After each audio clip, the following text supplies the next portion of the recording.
Nous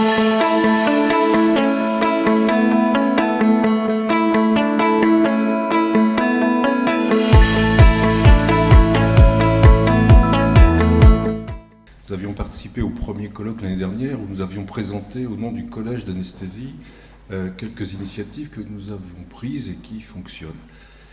Alors, le Collège français des anesthésistes réanimateurs, ce n'est pas pour les hospitaliers, c'est pour une spécialité qui a un exercice public, mais aussi un exercice libéral, et qui comporte des médecins, mais aussi des personnels paramédicaux, qu'ils soient des YAD, spécialisés en anesthésie, ou des infirmières qui travaillent dans les services d'anesthésie ou de réanimation. Donc ce n'est pas uniquement l'hospitalier.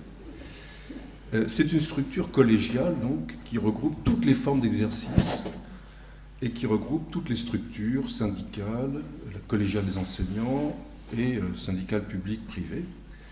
Et donc qui a réfléchi, qui est fondée depuis 1994 et qui a réfléchi depuis le début des années 2000 à des problématiques effectivement de souffrance parce qu'elles s'exprimaient dans des erreurs et qui pour nous en anesthésie ont un retentissement quasi immédiat sur la table d'opération. Et c'est justement parce qu'on a repéré des comportements qui n'étaient pas adéquats on s'est dit qu'il fallait qu'on se penche sur ces questions-là, de façon à procéder à une information la plus large possible des professionnels, tant sur les consommations que sur les comportements ou les troubles psychologiques. Parce qu'à chaque fois qu'on parle de l'anesthésie, c'est comme les trains qui arrivent à l'heure, et on ne parle que des trains qui déraillent ou des accidents graves d'anesthésie qui nous mettent sur le devant de la scène médiatique. C'est le drame de la clinique d'Orthez, avec cet anesthésiste en état d'ébriété pendant 15 jours, qui n'est pas repéré par son environnement. Ce sont des drames comme le suicide de notre consoeur à Châteauroux, qui attend la fin de sa garde, vous voyez jusqu'où va le professionnalisme, qui attend la relève pour se suicider à 9h moins le quart du matin.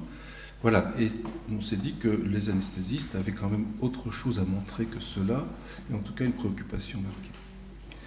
J'ai été très, très touché par les témoignages que j'ai entendus ce matin et puis par votre travail qui nous interpelle parce qu'effectivement nous sommes en contact avec les étudiants tous les jours et on connaît ces pratiques, on les voit, on les dénonce, mais il n'y a pas d'instance vraiment dans les établissements où on soit capable d'entendre tout cela et de le traiter.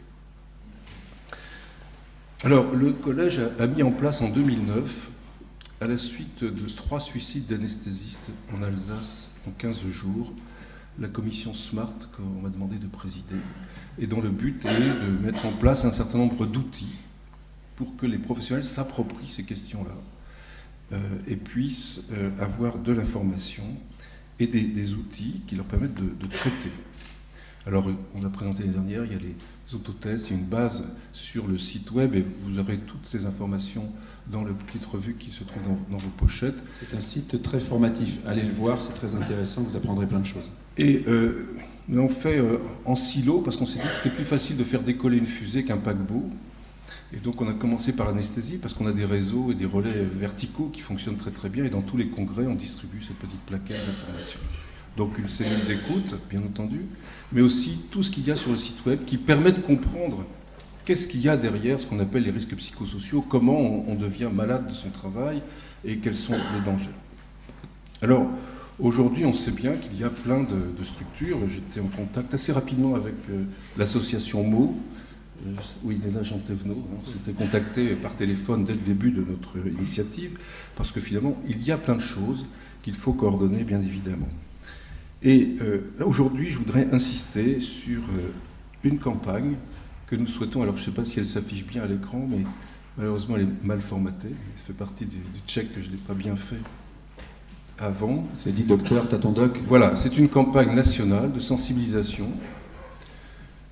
pour que les professionnels de santé, les médecins, soient incités, dès le début de leur formation, à se choisir un médecin traitant généraliste. L'objectif de cette campagne, il n'est pas autre, de manière à ce qu'on mette fin, autant que ce possible, à ce qui est l'autodiagnostic, l'automédication et les retards de prise en charge dont on sait qu'elles peuvent être catastrophiques.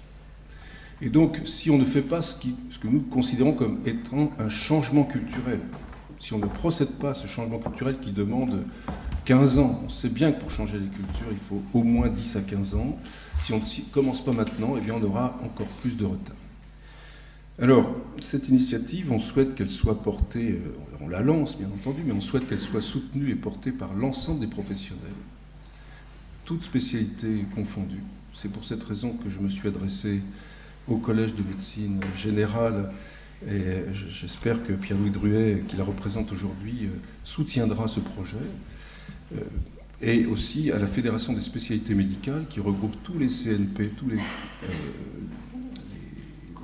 les conseils nationaux professionnels, de façon à ce qu'elle soit parfaitement soutenue et comprise et portée durablement, parce qu'il n'y a que dans le durable qu'on peut espérer quelque chose. Mais il est important aussi qu'elle soit soutenue par les pouvoirs publics. Vous savez qu'il y a bientôt l'annonce par la ministre, non pas d'un plan risques psychosociaux, mais d'une stratégie nationale pour aborder ces questions-là de manière plus directe dans les établissements, dans les organisations professionnelles, et essayer de trouver des voies. Et donc nous avons sollicité le ministère des Affaires sociales et de la Santé en lui demandant de soutenir cette campagne-là, et nous avons l'espoir qu'il y aura un soutien de ce côté-là. Voilà, donc ça concernerait le secteur public, le secteur libéral. On ne travaille pas tout seul aujourd'hui, on le sait bien. Et la dernière dimension est celle finalement d'une valorisation de la médecine générale à laquelle nous appelons. C'est très important que le regard des spécialistes change, parce que nous ne nous cachons pas derrière notre petit doigt. On sait très bien qu'il y a la tendance de dire « je suis spécialiste et j'en sais plus ». Non, je n'en sais pas plus. Ce n'est pas parce que je suis anesthésiste que j'en sais plus que M. Druet. Je sais différemment, je suis spécialisé, mais je n'en sais pas plus. Et changer le regard, ça consiste à dire aussi, je peux faire confiance à un médecin généraliste que je vais me choisir, et donc c'est vers lui que je pourrais me tourner pour suivre ma santé, s'occuper de moi, parce que je ne peux pas et je ne dois pas le faire tout seul. Donc voilà, la campagne sera déclinée, et on espère bien qu'il y aura une déclinaison réglementaire qui installera à chaque étape du cursus, depuis l'inscription en faculté en première année, en passant par l'externat, l'internat, l'installation auprès de l'ARS, avec une petite case à cocher. J'ai bien pris conscience que, dans mon intérêt, dans l'intérêt de mes patients et de la qualité de mes soins, je devais avoir un médecin traitant et je m'y engage. Voilà, on ne demandera pas de nommer le médecin traitant, bien entendu, il n'y aura pas de contrôle, mais un rappel systématique tout au long de la carrière professionnelle. Voilà, parce que sinon c'est laisser encore durer cet état de fait que le médecin se considère par sa culture, parce qu'on lui a inculqué ça très très jeune, comme étant capable de tout régler pour les autres et pour lui-même, ce qui n'est pas possible.